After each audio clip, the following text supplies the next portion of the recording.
beaucoup de choses à dire. Je m'appelle Guillaume Duché, donc je travaille dans la société IDEAPS, qui est un des leaders français du développement d'applications mobiles. Et donc, je viens juste aujourd'hui vous parler d'un sujet qui me passionne, et juste en tant que passionné Android et des usages mobiles, et d'un sujet qui s'appelle donc les MBaaS, donc qui veut dire Mobile Backend as a Service. Donc, j'imagine que pas mal d'entre vous sont déjà un peu au courant de ce que c'est. Vous avez dû entendre parler d'acteurs comme Parse, qu'il y a des gens qui connaissent un peu dans la salle. Ah, quelques-uns quand même. Et donc, on va essayer de mettre tout le monde à niveau sur le sujet. Et voilà, c'est parti.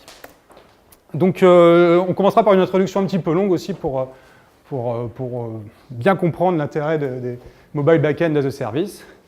On verra ensuite donc, quelles sont les fonctionnalités qu'ils proposent pour vous, développeurs. Voilà, je pense qu'on va appliquer bien ce que nous a dit Mathias, être bien feignant. Et donc, profiter de ces services-là au maximum. Et puis, certains donc, sont très spécifiques, donc j'en évoquerai quelques-uns pour voir un peu, vous verrez, en tant que développeur, ça doit vous donner pas mal d'idées. En tout cas, moi, c'est mon cas. Je vous mettrai à contribution au moment où vous commencerez à vous endormir pour faire une petite démo en live de ce que peuvent permettre de faire ces services-là. Donc préparez, il me faudra 10-20 volontaires qui peuvent prendre un petit QR code pour télécharger une appli. Et puis on va pouvoir tester ensemble un service. Et puis on regardera combien ça coûte, parce que bon, forcément, à un moment donné, il faut payer. Et puis on fera un rapide récapitulatif après. Donc, pour introduire ça, j'ai rappelé un petit peu ce que c'est que faire une application Android en mode connecté. Mathias l'a déjà bien décrit. Grosso modo, vous faites votre application, elle va taper sur un serveur, donc il faut développer sur le serveur des web services en HTTP, REST, JSON, etc. Et bon, ça, c'est un peu le cas simple, idéal. Bon, en réalité, quand vous allez faire des applications pour un client, généralement, vous n'allez pas vous limiter simplement à une version Android, vous allez aussi adresser les iPhones, les Windows Phone, des services web, enfin des sites web. Et puis souvent, vous n'allez pas taper qu'un seul serveur parce que vous allez intégrer une librairie pour faire de l'analytics, pour faire du crash report, etc. Donc, au final, vous allez cumuler pas mal de choses. Ce qui m'intéresse, c'est bien comprendre un peu ce qu'il y a dans le détail. En gros, à la base, il vous faut une infrastructure physique, des locaux, une connexion Internet redondée, etc. Parce que si vous voulez quelque chose de safe, voilà, et la sécurité, c'est important. Ça coûte du temps et de l'argent. Et puis là, il faut mettre une machine, installer un OS, style Linux, vous avez tous fait, on a tous passé du temps à installer son petit Linux, son Apache, etc. Donc bref, ça va vous coûter du temps, de l'argent, c'est lourd. Et puis ensuite, vous allez installer Apache, Nginx, puis plein de middleware pour faire vos développements et vous allez développer. Bref, ça va vous coûter, vous l'avez compris, du temps et de l'argent. Tout ça pour faire des choses que finalement on sait faire de façon assez commune, hein, faire un serveur, faire des web services et puis les applis. Et puis ensuite, voilà, vous allez développer votre application cliente, hein, qu'a très bien décrit Mathias. Vous allez faire des accessoires sur ces web services. Généralement, vous allez aussi débugger le serveur qui a fait, les web services qui ont été faits sur le serveur parce qu'ils ne sont jamais bons du premier coup et c'est souvent les développeurs des clients qui vont essuyer les plâtres. Et puis vous allez intégrer des libs, vous allez faire une appli plus grosse. Bref, au final, tout ça, ça va coûter au développeur et puis à l'utilisateur qui va avoir un énorme APK. Bref, tout ça, ça coûte du temps et de l'argent. Et puis ensuite, votre application elle commence à avoir du succès. Alors là, ce n'est pas un serveur qu'il vous faut, c'est 10 serveurs en parallèle. Et donc là, il faut complètement repenser son architecture, plein de machines, il faut gérer la scalabilité, il faut redévelopper pour gérer la scalabilité. Bref, au final, vous avez redéveloppé un cloud. Et vous vous êtes ruiné. OK? Bref, si on résume un petit peu le développement d'applications mobiles, qu'est-ce qu'on veut? On aimerait bien déjà réduire le coût du développement. On aimerait bien réduire le temps. Je fais un peu la distinction entre les deux parce que le temps perdu, il est dur à rattraper. On veut améliorer la qualité, ça c'est sûr. On sait que sur des web services, on va faire des erreurs, les web services vont bouger, versionner, etc. On veut améliorer la qualité. On veut réduire les coûts de maintenance.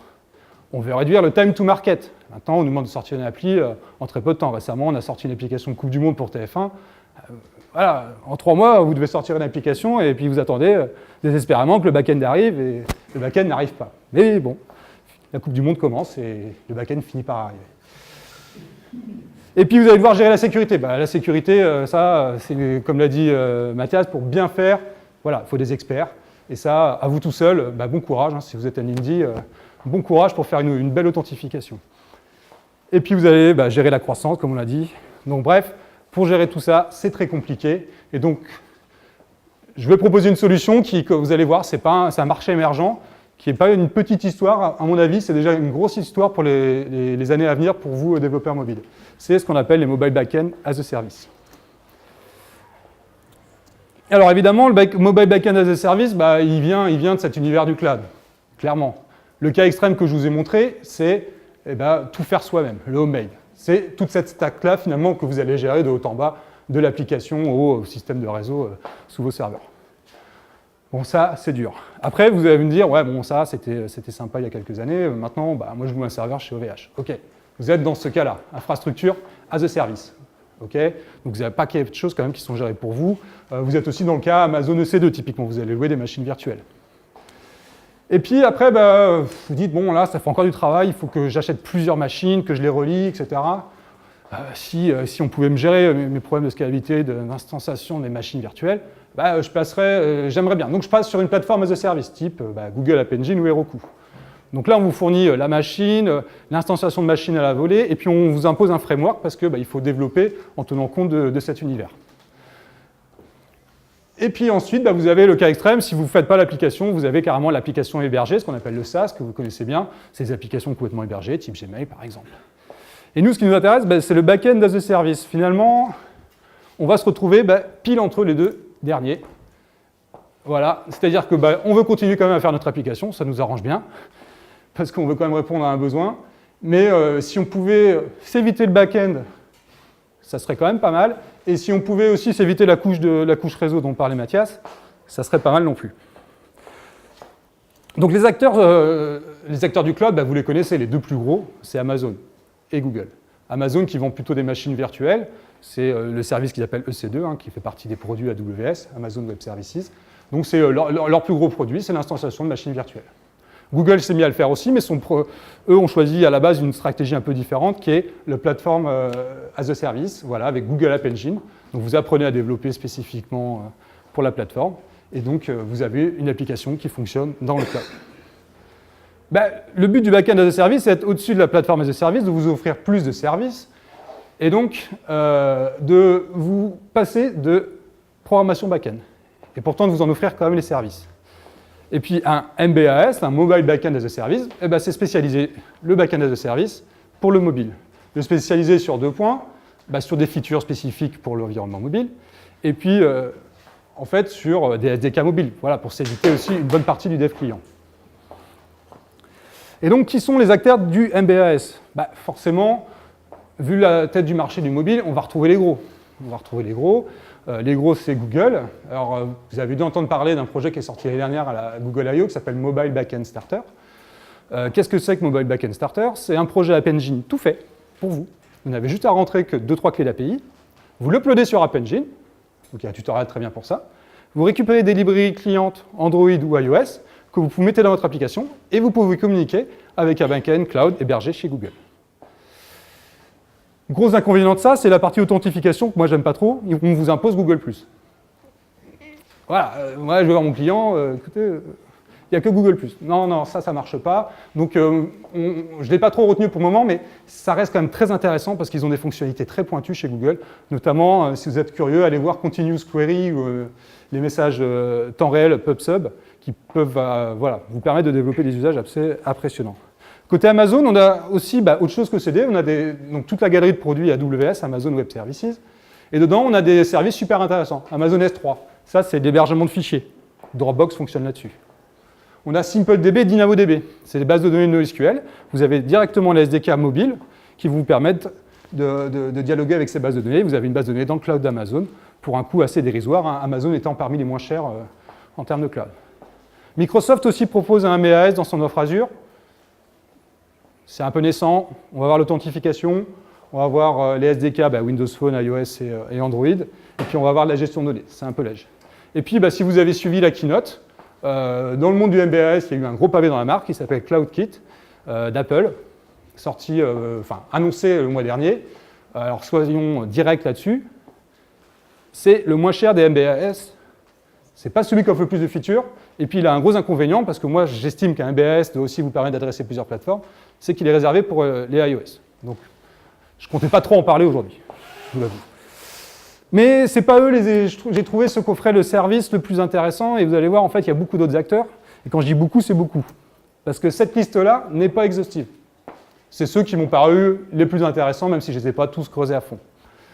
Qui on a? On a Parse, qu'on évoquait. Parse a été racheté par Facebook l'année dernière. Et c'est un peu le mammouth du secteur et offre un service vraiment très intéressant et à un prix lui aussi très intéressant. Kinvey, c'est un acteur historique, plus orienté sur le monde de l'entreprise, qui a un back-end de très bonne qualité, un bon SDK, et qui en plus propose pas mal de plugins pour pouvoir en plus connecter votre back-end Kinvey à votre back-end chez vous, votre base SQL, etc. On a App42, ça c'est un cloud indien, qui lui alors, offre un support d'un nombre incalculable de plateformes et beaucoup de features. Puis on a des choses très orientées entreprise. Feedandry, Cloud9 par exemple, c'est très orienté entreprise. Et puis on va avoir après, évidemment, le monde de l'open source s'y intéresse. 2 solutions open source, OpenMobster et Bassbox. Donc gardez plus un œil sur Bassbox, qui est une initiative italienne, qui à mon avis est très intéressante. Si vous voulez installer un serveur Bassbox, donc vous restez comme ça propriétaire de vos données, elles ne sont pas forcément dans le cloud, mais installer un serveur Bassbox, il y a juste besoin d'une JVM. Et vous allez avoir toutes les fonctionnalités qu'on va évoquer juste après. Bref, tout ça pour vous dire qu'en fait, on n'est pas sur un petit marché, on est sur quelque chose de vraiment sérieux. Évidemment, la croissance de ce marché-là est liée directement à la croissance du marché mobile. Donc voilà les prévisions. En 2012, c'était 216 millions de dollars de chiffre d'affaires. On part sur 7 milliards de dollars en 2017. Donc forcément, ça explique pourquoi tout le monde s'y intéresse. Mais soyons réalistes, tous les acteurs que je vais présenter ne vont pas survivre les 5 ans qui viennent. Alors maintenant, vous allez me dire, bah, qu'est-ce que je peux faire avec ça? Ok, c'est logique. Alors voyons. Eh bien, ce qu'évoquait Mathias, la gestion d'un utilisateur, enregistrer un utilisateur, l'authentifier, le loguer, lui attacher des métadonnées, valider son email, lui remettre à 0 son mot de passe. Bah ouais, on a toujours oublié ça en fin de projet, merde, il peut pas refaire son mot de passe. Quoi. Et puis voilà, attacher des métadonnées. Un petit exemple de comment vous allez coder donc, du user management sur App42, donc le service indien. User service.createUser, un nom d'utilisateur, un password, un email. Vous recevez une callback asynchrone avec un objet user et vous avez un utilisateur qui est créé dans le cloud. C'est vraiment comme ça que ça se passe. Et puis bah, après, forcément, deuxième plus grosse feature que vous allez trouver dans tous les MBAS, la gestion de données, parce que voilà, on fait des applis mobiles, tout ce qu'on fait, c'est manipuler des données. Donc vous allez pouvoir sauver des données dans des bases qui, pour vous, vont être un peu transparentes. En fait, le SDK va vous proposer tout de suite faire save et mon type d'objet.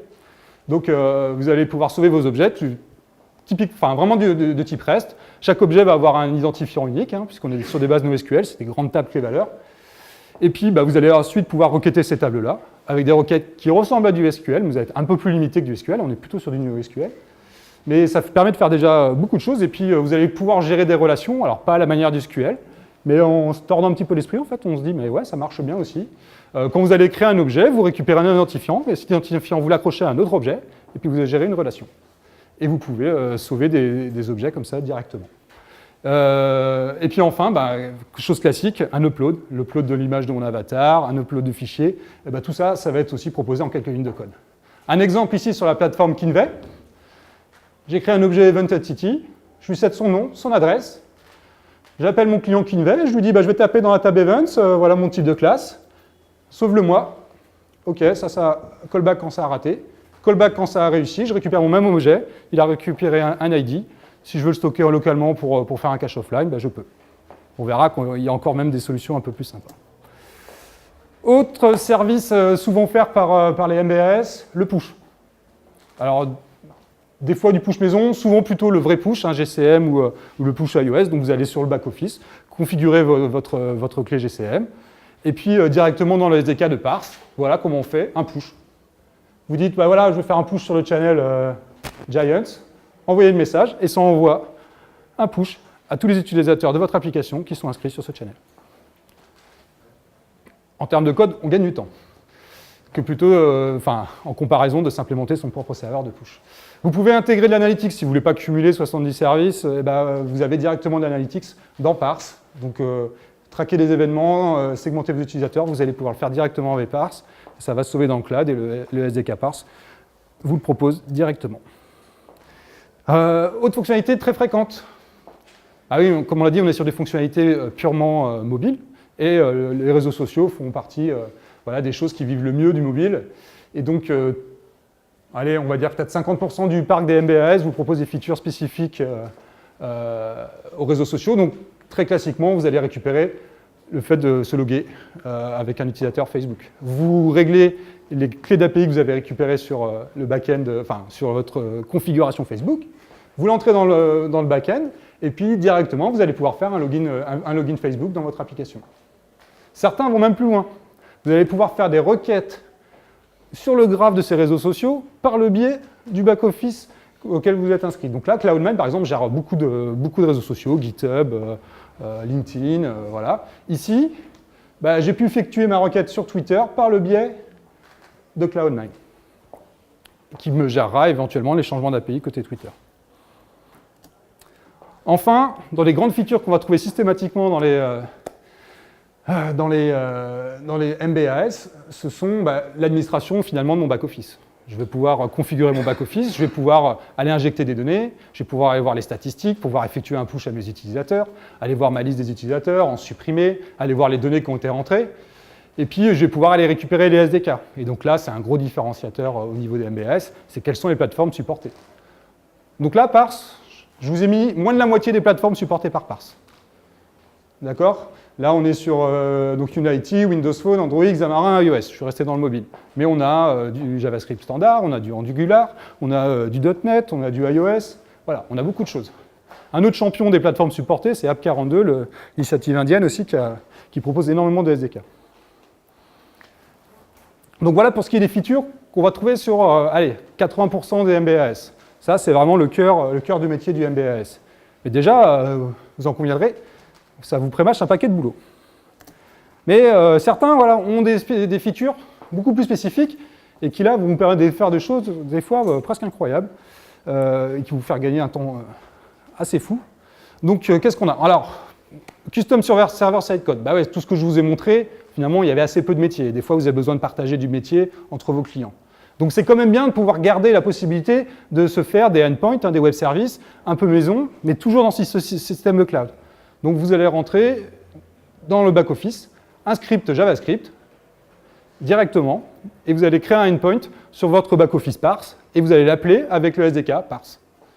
Okay, et donc dans le back-office, vous allez pouvoir créer des événements tels que des push, etc., directement sur back-office Parse, plutôt que de le faire dans votre appli. Certains SDK proposent aussi du offline caching. Ouais, on n'est pas toujours connecté, ça arrive. Parse vient de le rajouter il y a à peu près un mois. Vous allez pouvoir dire sur tel ou tel objet, je veux qu'il soit disponible offline. Sur KinWeb, vous allez pouvoir dire, je veux que cette requête-là soit disponible offline. Comme ça, si vous affichez une timeline de l'utilisateur, si ça correspond à une requête, elle va rester visible offline. Certains vont proposer de l'in-app payment. Apicasa, par exemple, propose de l'in-app payment. D'autres, ceux qui sont un peu plus orientés finalement marketing, vont proposer de la segmentation d'utilisateurs, des systèmes des networks de pub. Et puis, vous allez avoir aussi de plus en plus, et ça c'est quelque chose qui est proposé dans pas mal de bases NoSQL, le support des géopoints. C'est-à-dire qu'à vos objets, vous allez attacher des coordonnées spatiales, latitude, longitude. Mais vous allez pouvoir requêter par rapport à ces coordonnées spatiales, dire je veux les points qui sont près d'eux. Donc ça, en SQL, c'est un peu moins sympa à faire. Et puis, alors certains proposent, sont des champions de j'ai mon back-office spécial mobile dans le cloud, mais je veux quand même aller utiliser ma base que je maintiens déjà depuis 10 ans dans ma structure. Donc KinWeb va vous proposer des connecteurs vers votre base Salesforce pour votre CRM ou votre base Oracle. Voilà, et on avait un champion qui s'appelait StackMob aussi, qui s'est fait racheter par PayPal il y a 6 mois, qui proposait des plugins pour un maximum de services. Typiquement, eux, par exemple, le coût de stockage de fichiers était un peu élevé sur StackMob. Vous pouviez utiliser le backend StackMob, mais quand même sauver les fichiers sur Amazon S3, qui là est beaucoup moins cher. Donc il y avait moyen de faire des mix assez intéressants. Et puis on va trouver des MBAS qui proposent des features autour du jeu. Et il y en a un assez sympa aussi que j'ai vu qui permettait de designer son modèle de données côté back-office sur le site web. Et comme ça, après, vous pouviez l'utiliser. Donc c'est ce genre de fonctionnalité originale. Donc ça, c'est les features spécifiques qui vont se rajouter au corps de features qu'on a vu juste avant. Par contre, on va aussi trouver des mobile backend as a service ou des backend as a service qui, eux, sont construits autour d'une seule feature, mais qui est vraiment hors du commun. Alors, parmi ceux-là, moi j'ai noté les back-office temps réel.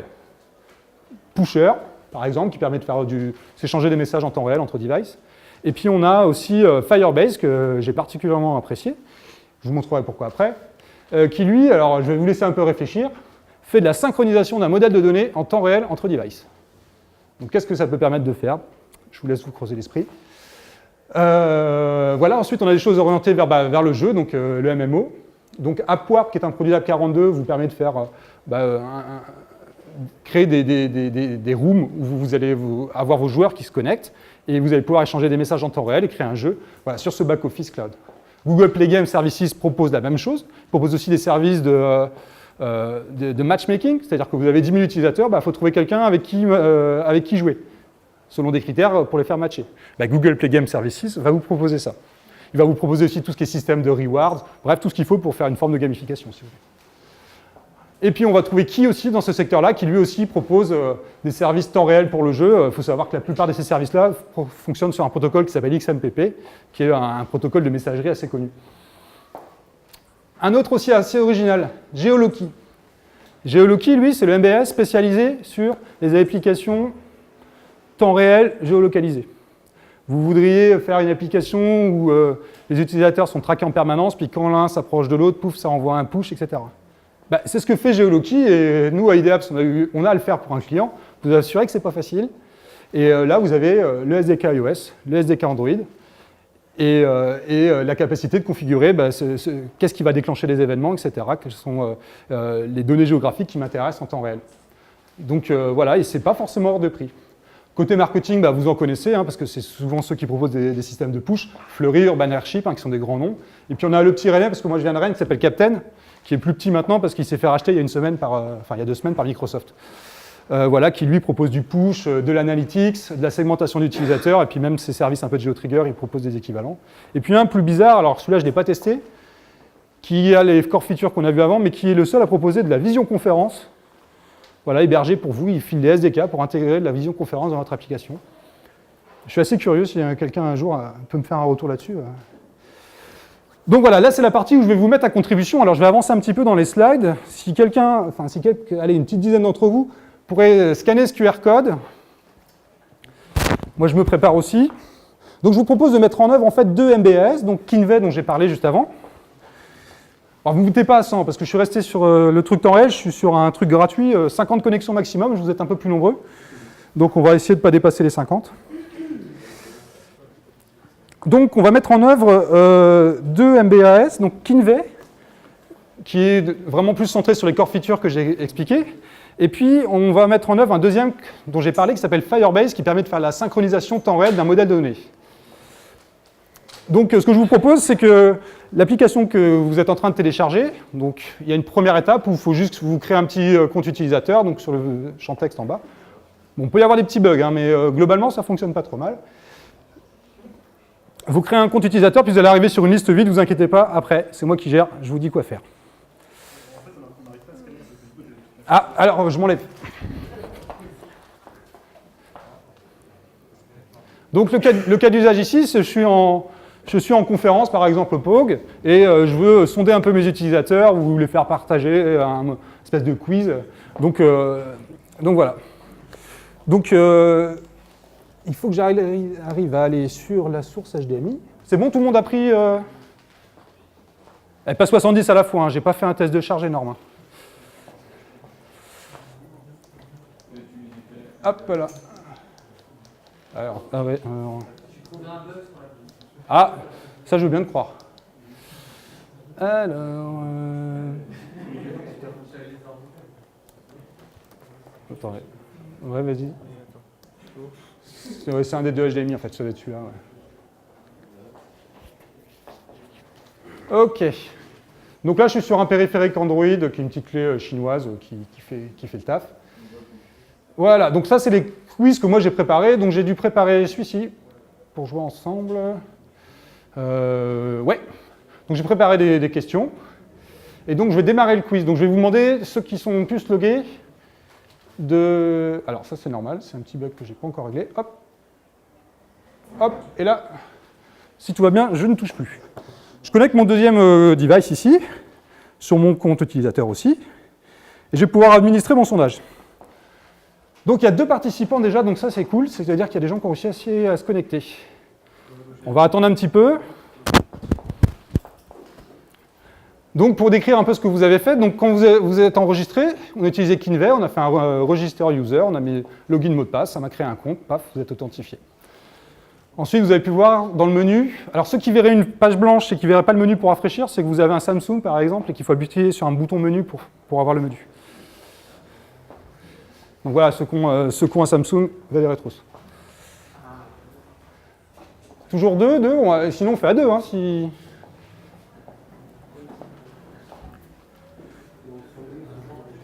Voilà, 4, ok. Allez, encore un petit peu.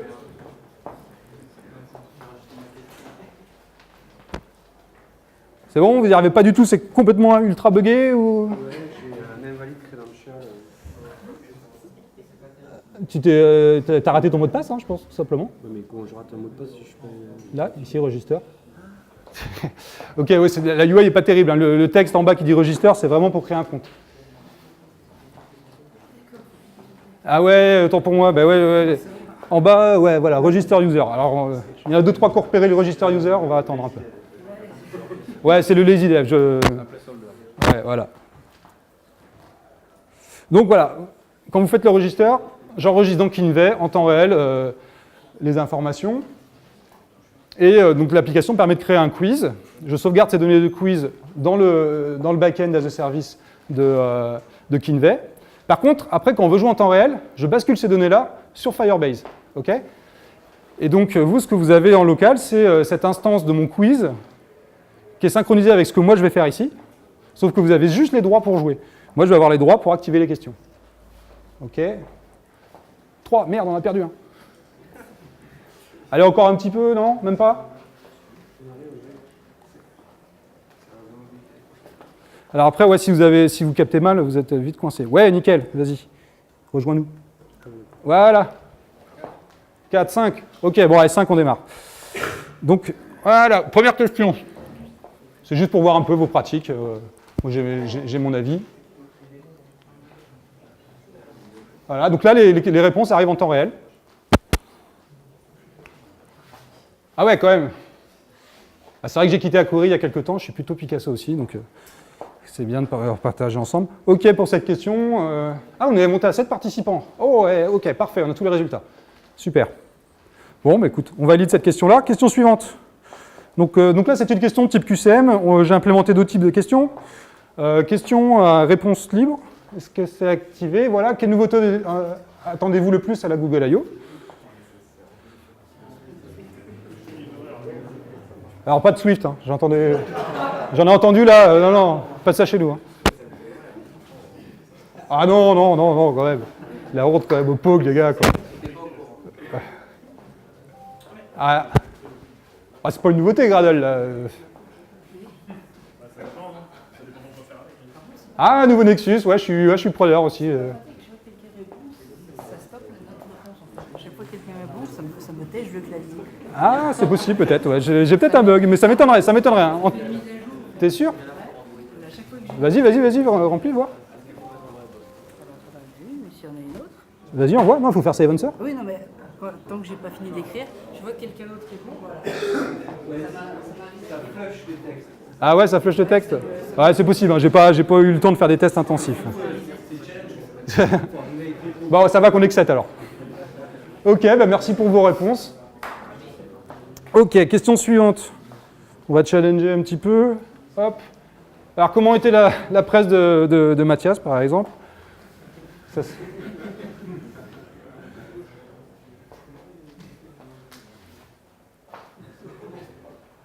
ah, ça se bat là. Ah, 10 sur 10. La réponse D. Bah, la réponse D, tu t'en sors bien, Mathias, c'est pas mal. C'est la réponse 3 qui est... Ok, allez, une dernière question un peu originale avec une API qui est arrivée il n'y a pas longtemps. Donc là, j'espère que vous avez les Play Services. Donc là, pour ceux qui n'auraient pas développé avec, normalement, sur vos clients, vous devez voir Google Street View. Donc vous voyez une vue Google Street View, vous pouvez juste tourner, regarder où vous êtes et essayer de deviner sur la carte en haut où vous êtes. Vous cliquez sur la carte, vous sauvez, puis en temps réel, on va voir s'ajouter. Ah, toi, tu dois avoir un problème avec tes Play Services, peut-être, non? Bah, Android 4.4. Ah mais on peut répondre. Voilà, tiens, regarde. C'est pas ta connexion, peut-être? 3 sur 10. Ah, il y a des gens qui ont de l'idée. Je donne pas le résultat tout de suite, mais il y a des gens qui ont l'idée. Ouais.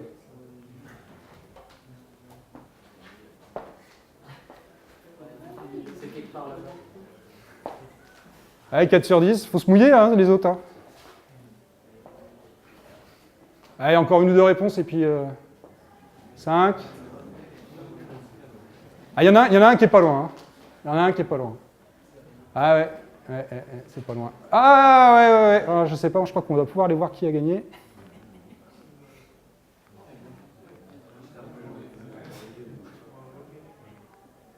Hop, Bod, t'as gagné.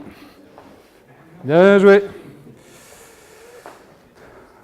Hop. Voilà, j'arrête le quiz, je sauve mes données dans Kinvey, je finis mon quiz, hop, il n'y a plus rien dans Firebase, j'ai sauvé mes données dans un autre cloud. Et je pourrais retraiter ces données après coup. Donc voilà pour la démo qui a à peu près marché, c'est plutôt cool. Voilà.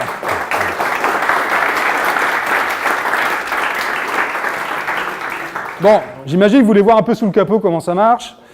Donc ok, c'était bugué, etc. Mais quand même, globalement, ça fonctionne. Alors, c'était source, on va revenir au PC. Ok, et je valide comment? Milieu.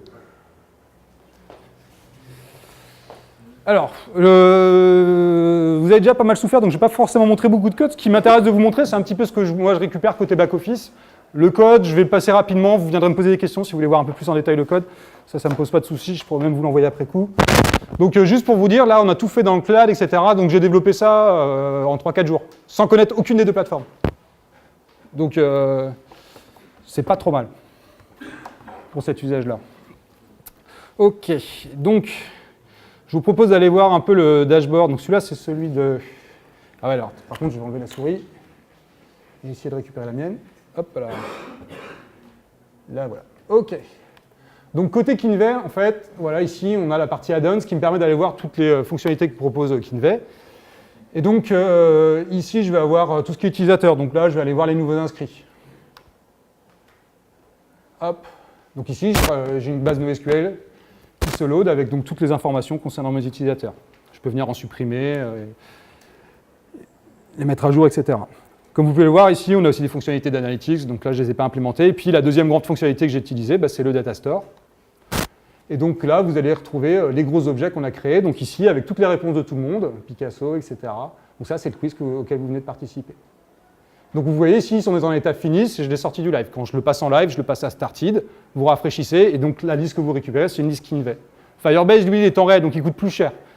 Donc je l'utilise que quand j'ai besoin. Donc je vais vous montrer un petit peu ce que ça donne côté Firebase. Donc ici, là, Firebase, voilà, mon modèle de données, il commence là où il y a le nul. Pour le moment, j'ai rien de publié dessus. J'active mon quiz. Hop, là, en temps réel, une liste de quiz. Ici, je trouve mon premier quiz. Alors ce nom-là, bizarre, c'est la clé qu'il y avait dans Kinvey. Ça me permet d'avoir plusieurs quiz en même temps en parallèle. Ici, je vais trouver les identifiants, voilà, ça c'est l'identifiant Kinvey. L'ACL, c'est, je ne l'ai pas précisé, mais quand vous avez authentifié un utilisateur, vous avez de la sécurité sur les données. C'est-à-dire que vous pouvez dire sur tel type d'objet, la seule personne qui pourra écrire sur l'objet, c'est l'utilisateur qui l'a créé. Ou vous pouvez dire tout le monde partage tout. Donc là, en l'occurrence, c'est que le créateur qui peut créer, enfin qui peut modifier l'objet qu'il a créé. Ici, on a le nom du quiz, son état, donc là, effectivement, je l'ai passé à started, le petit teaser, et puis la liste des questions. La liste des questions auxquelles vous avez participé. Voilà, donc latitude, longitude, c'est la valeur par défaut sur San Francisco. Et puis, je peux voir après coup. Donc, vous avez remarqué que vous ne pouvez pas répondre 2 fois aux questions, donc j'ai fait attention dans l'appli à ne pas répondre 2 fois aux questions, mais je vais avoir les réponses de tout le monde. OK, Alex avait répondu Picasso. OK, et donc là, la question, elle est finish. Je peux la réactiver. Regardez, pouf, temps réel, elle est passée à started. Donc c'est le même événement qui est récupéré sur vos devices. Moi, je l'interprète et je fais démarrer la question pour vous. OK? Donc voilà un petit peu comment fonctionne Firebase, qui est, voilà, je trouvais un MBS vraiment sympathique. Quoi. Et si je l'arrête, pouf, tout disparaît. Donc voilà pour l'effet démo. Sur le code, rapidement, voilà, là j'ai logué un utilisateur et j'ai remonté mon événement par un event bus. C'est tout. Là, j'ai fait la liste des quiz. Donc il y a la liste des quiz que vous avez vous-même créés. C'est la première query tout en haut. La deuxième query en dessous, c'est les quiz qui ont été démarrés, qui sont en live, pour que vous puissiez les voir. Donc vous pourrez faire des essais, hein, vous avez les accès pour créer, vous pourrez jouer entre vous tout à l'heure, il n'y a pas de problème. Voilà, ici rapidement, donc là c'est Firebase. Firebase, qu'est-ce que c'est finalement? C'est un arbre. Vous allez pouvoir vous accrocher aux différents nœuds de l'arbre et venir injecter des données dans l'arbre, donc directement vos objets en fait. Hein, il fait de la réflexion, il regarde tous les variables que vous avez, il les injecte. Et donc vous parcourez vos objets comme vous parcourez l'arbre. Et vous pouvez vous attacher aux différents nœuds de l'arbre pour écouter des événements. Donc, si vous vous mettez tout en bas de l'arbre, vous allez avoir beaucoup d'événements, évidemment. Mais attachez-vous aux nœuds qui vous intéressent et là vous allez récupérer des infos intéressantes. Donc typiquement, bon, voilà. J'ai dit que je passais vite là-dessus. Vous pouvez venir me reposer des questions après. Concernant le prix de ces services, bon, là aussi, c'est des choses qui sont hyper innovantes. C'est hyper varié, il n'y a pas deux qui vous vendent la chose pareille. Quand même, il y a des constantes. Grosso modo, ils sont tous gratuits au début. Bah ouais, faut bien vous habituer aux produits, il faut bien vous engager dans leurs produits. Donc ça, c'est sympa, ça commence toujours en gratuit. Il y a aussi des plans indie, pas trop chers, qui vous permettent de vraiment, pour 20 $ par mois, avoir un back-office tout fait, géré. Donc c'est assez intéressant. Puis globalement, bah, plus vous grossissez, plus vous payez, comme sur les vrais clouds. Sauf que vous êtes un peu plus cher que les vrais clouds, parce qu'eux s'appuient sur ces clouds-là. Donc voilà, puis bah, c'est le schéma classique, c'est-à-dire que c'est les gros, hein, ceux qui vont vraiment faire beaucoup de trafic, qui vont payer pour les plus petits. Vous avez aussi beaucoup de services qui sont complètement orientés en entreprise, et donc là, ça peut correspondre à pas mal d'usages. Et puis, voilà, une petite constante, plus c'est technique, plus ça sort du commun, plus c'est cher. Hein, il n'y a pas de miracle. Donc là, je vous ai mis une fiche de prix de Proxomo. C'est vraiment un cas typique. Faut savoir que dans le prix que vous allez payer, rentrent beaucoup de quotas différents, beaucoup d'éléments qui rentrent en jeu. Donc là, vous voyez le nombre d'API, la taille du storage. Enfin, je vous ai fait une liste un petit peu plus exhaustive. Donc, typiquement, l'espace que vous allez utiliser, bon, à coup de JSON, il faut quand même y aller hein, pour dépenser des gigas. Il faut avoir une appli qui déjà marche bien. Certains vont fonctionner sur le nombre d'utilisateurs actifs. Donc là, réfléchissez avant de faire. Si vous faites une truc d'entreprise, vous savez que vous avez 300 personnes maximum, bah ouais, ça peut être intéressant. Par contre, si vous prévoyez plutôt beaucoup d'utilisateurs et qui ne font pas grand-chose avec l'appli, mais ça va vous provoquer beaucoup de call API, il vaut mieux pas fonctionner là-dessus parce que ça va vous coûter beaucoup plus cher. Donc le nombre de call API, on l'a dit. Le nombre de push que vous allez réaliser, voilà. Vous avez aussi le nombre de mails envoyés, ouais, certains vous permettent d'envoyer des mails à la volée.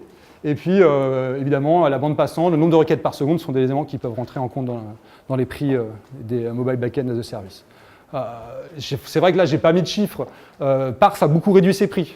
Parse, en gratuit, vous avez 20 gigas d'espace, 20 Tera de bande passante, 30 requêtes par seconde. Voilà, et ça commence après à 100 $. Mais déjà, le plan gratuit, il faut déjà bien envoyer pour le dépasser. Il faut aussi développer un petit peu en pensant qu'effectivement vous allez payer vos calls d'API, essayer de développer un peu intelligemment, mais c'est valable quand on a un serveur normal, on ne veut pas faire des calls en trop. Bah là c'est pareil, vous ne voulez pas faire des calls en trop parce qu'ils vont vous coûter tout simplement. Voilà, donc après certains vont coûter très très cher, 1500 $ parce que c'est des plans entreprises, il y a un gros support, mais ça commence vraiment, chez App42 c'est un des moins chers, vous allez commencer à 20 $ avec un plan Indie qui aura déjà beaucoup de features, vraiment beaucoup de features. Il y en a qui commencent à 10 $ par mois. Donc il y a vraiment du choix. Il y a vraiment du choix. Il y a vraiment, pour les indies, je pense, des solutions qui sont vraiment intéressantes. Tant que ça vous oblige aussi peut-être à avoir un business model pour votre appli. Comme ça, vous pourrez payer votre back-office cloud. Alors par contre, bah, évidemment, il y a quand même des inconvénients. Vous avez la dépendance à la plateforme. Bah, oui, vous allez commencer à développer sur une plateforme. Comme j'ai dit, je ne pense pas que tous ces acteurs vont survivre. Donc voilà, si elle doit disparaître, comment vous faites? Parce que là, vous n'êtes pas dépendant, vous êtes hyper dépendant. Vous avez les limitations de la plateforme. C'est vrai que certaines sont un peu limitées. Si vous partez dessus, que finalement vous voulez avoir une bonne expansion fonctionnelle de votre application, l'améliorer, si le back-office vous bride sur la fin, c'est un peu dommage. Donc réfléchissez-y. Et puis vous avez le coût de migration. Si vous êtes parti sur un back-office cloud, migrer sur un autre, ça va peut-être vous coûter cher. Donc à méditer. Bon, en réalité, je ne pense pas que ce soit si cher que ça. Ils se font tellement concurrence qu'ils vous font même des tutoriaux pour passer de l'un à l'autre. Comme ça, ils se piquent des clients. Et puis, alors là, c'est un petit peu plus warning. C'est vrai que la taille de la communauté, la qualité du support. Mais c'est valable pour Mobile Backend Starter. Si vous regardez, ou les gens qui ont développé avec Chromecast, vous voyez bien que sur Stack Overflow, il n'y a pas full à répondre. Voilà, le plus gros dont je parlais, donc c'était Parse. Parce que quand même, le Mammouth, franchement, a des outils communautaires, c'est dramatique, quoi. Quand on passe de Stack Overflow à ça, c'est quand même, franchement, ça fait mal, quoi. Mais par contre, la qualité du support est variable, et puis quand vous prenez des plans un peu plus chers, vous avez un super support. Ça, il n'y a pas de problème. Après, le prix peut être vu comme un inconvénient. Très sincèrement, mon avis, c'est que c'est pas cher pour ce que ça fait, et ce que ça vous apporte.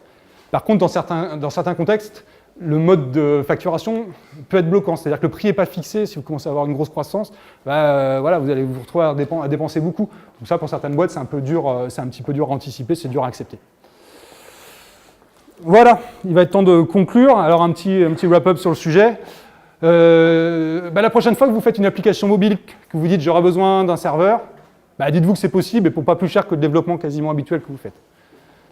Il y a des serveurs gratuits, en ligne, cloud, qui répondent à 80% de vos usages. Et ils ne s'en cachent pas, ils savent très bien que des fois, il manque les 20%. Mais si vous avez 80% de vos usages pour un prix raisonnable, pourquoi s'en priver? C'est facile à utiliser.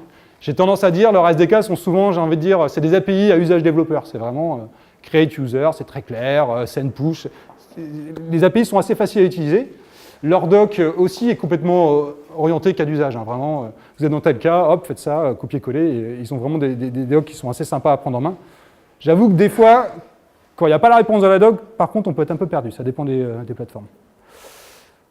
Pensez à ce modèle de monétisation qu'eux ont. Mais moi, je pense quand même que globalement, vous faites une bonne affaire parce que je ne suis pas sûr que vous auriez fait un serveur. Et là, avec ça, vous allez peut-être prendre un serveur et offrir des fonctionnalités que vous n'auriez pas proposées à vos utilisateurs sinon. Enfin, une dernière chose, il y a des fonctionnalités dans les MBAS qui sont hyper puissantes. Le jeu temps réel à l'échelle internationale avec Google, si vous avez le courage d'implémenter un truc là-dessus, mais c'est juste génial. En termes d'innovation, vous avez un pouvoir d'innovation avec ces outils qui est vraiment impressionnant. Donc vraiment, pour moi, c'est une source d'innovation d'avoir des outils pareils. Il faut juste en avoir conscience et les utiliser, être un peu courageux. Et voilà, 2-3 conseils quand même. Identifiez clairement vos besoins avant de vous jeter dans un MBAS. Faites un petit tour des plateformes que je vous ai indiquées. Encore une fois, ce n'était pas exhaustif. Moi, j'en ai encore beaucoup d'autres sous le coude. Mais c'est celles qui m'ont paru le plus intéressantes. Prenez le temps de bien choisir, c'est ça. Et puis, quelques noms de plateformes assez intéressantes. Donc, Kinvec, un acteur historique, vraiment SDK de qualité, doc de qualité. Parse, c'est le gros mammouth, c'est très complet, beaucoup de plateformes, très intéressant. Firebase, parce que je me suis vraiment éclaté à utiliser ça. Bassbox, encore une fois, l'open source, vraiment sympa. On a aussi travaillé sur Key, et j'ai mis des stagiaires là-dessus, ils n'ont eu aucun problème à utiliser Key, aucun problème à utiliser App42 aussi, vraiment des très bonnes expériences. Et bientôt, on va sortir un article sur du développement Google Glass avec Parse. Aussi, vous verrez qu'il n'y a aucun problème pour utiliser ce genre de service. Voilà, je vous remercie de votre attention. Je rappelle que je fais partie de la société qui s'appelle IDEApps. Je m'occupe aussi d'un blog donc, pour la boîte qui tourne autour du développement mobile et des usages mobiles en général. On a déjà sorti des interviews de nos collaborateurs qui sont allés à San Francisco là, pour la keynote. On a sorti un article sur les glaces. Voilà, le blog a 1 mois, mais on a d'autres articles qui sont dans la boucle. Je remettrai les slides dessus. Voilà, on a un Twitter pour voir avec qui un peu on travaille. Vous avez mon Twitter aussi. Et puis je pense qu'on va même peut-être encore sortir un autre site autour de la veille sur le mobile. Donc on ne manquera pas de vous le communiquer sur les réseaux sociaux. Donc voilà. Merci au POC de nous avoir proposé de venir. Et puis je reste à disposition pour toute question.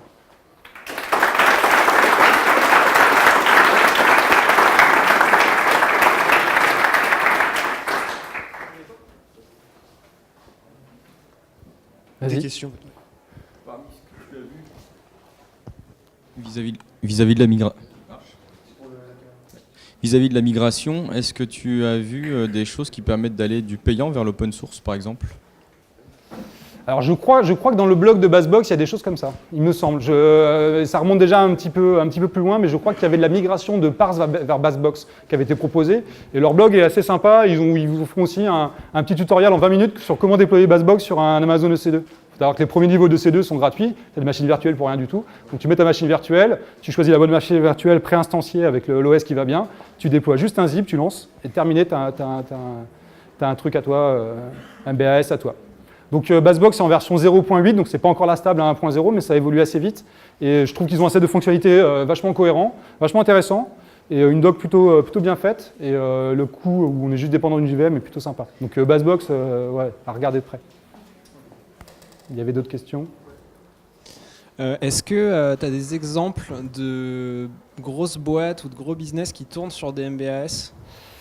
Alors, je ne les ai pas en tête, mais je vais te dire que oui, il y en a pas mal. Tu vas les voir en première page de chacun d'entre eux.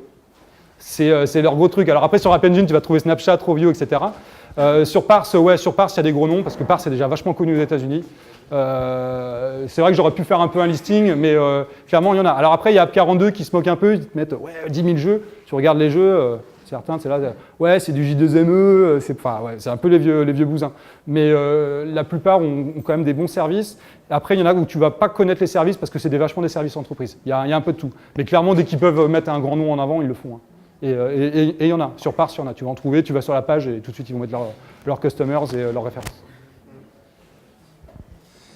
Ouais, déjà, merci pour la présentation parce qu'elle était exhaustive. Est-ce que vous avez pu tester une solution française dans ce truc-là qui s'appelle Motwin? Non, je ne connaissais pas. Alors, par contre, je veux bien la référence. Avec plaisir. Je suis très preneur. Je te file ma carte et je suis assez preneur parce que j'ai essayé de faire un tour assez large de ces solutions et j'en avais pas trouvé en France. Donc, En 2 mots, c'est un MBAS temps réel qui fonctionne pas sur le JavaScript comme Polfacin V. C'est du Java, mais qui permet, si le connecteur n'existe pas, de construire ses propres connecteurs et les adapter. D'accord. Je suis très preneur. Je ne connaissais pas.